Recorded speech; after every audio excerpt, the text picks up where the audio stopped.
Ils ont été garçons, comme disent les Ivoiriens. Qui aurait pu imaginer que l'on puisse mettre ainsi dehors l'armée française et avec elle ses représentants dans un pays dit pauvre du Sahel comme le Mali, où ils étaient fortement installés depuis des décades? Quel est l'homme politique civil qui aurait pu envisager cela une seule seconde? Quel est l'homme politique qui aurait pu faire la même chose au Burkina Faso, au Niger, malgré les résistances clairement affichées de Paris? Qui aurait pu imaginer un homme politique suffisamment audacieux pour demander aux forces américaines de faire leur bagage pour quitter le Niger? Quel est l'homme politique qui aurait pu refuser de recevoir un sous-secrétaire d'État américain flanqué du chef des forces US basé en Afrique en visite dans son pays? Qui? Généralement, ils sont en territoire conquis.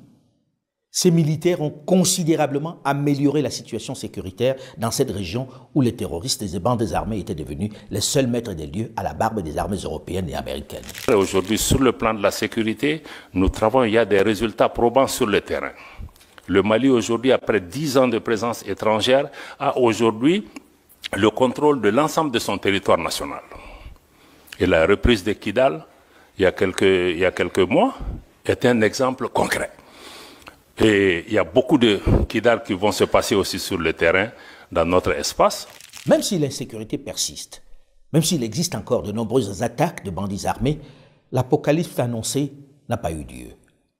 Avec ces hommes en treillis, la chanson n'est plus la même.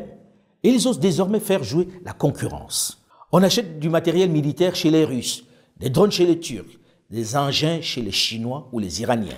On sollicite des prêts auprès des Orientaux. Bref, on diversifie les sources. C'est open bar. On est donc loin du siècle qu'a vécu le président Touadéra en Centrafrique, ou alors qu'on refusait de lui vendre des armes, on lui interdisait en même temps d'en acheter sur le marché et d'en recevoir des partenaires. Disons-nous la vérité, les Russes ont sauvé la vie à Touadéra à un moment donné, contre les rebelles. Personne d'autre l'aurait fait. Personne d'autre n'était là pour le faire. Mais aujourd'hui, il y a aussi les Américains. Même incongruité en RD Congo, à qui pendant longtemps on a refusé de vendre des armes tout en lui interdisant d'en acheter sur le marché pour défendre l'intégrité de son territoire. Qu'on les aime ou pas, ces militaires du Mali, du Burkina, du Niger, de Guinée ont rebattu les cartes. La donne a changé. Il y aura désormais, qu'on le veuille ou non, un avant et un après Assimi Goïta, un avant et un après Ibrahim Traoré, un avant et un après Abdourahmane Tiani, un avant et un après Mamadi Doumbouya.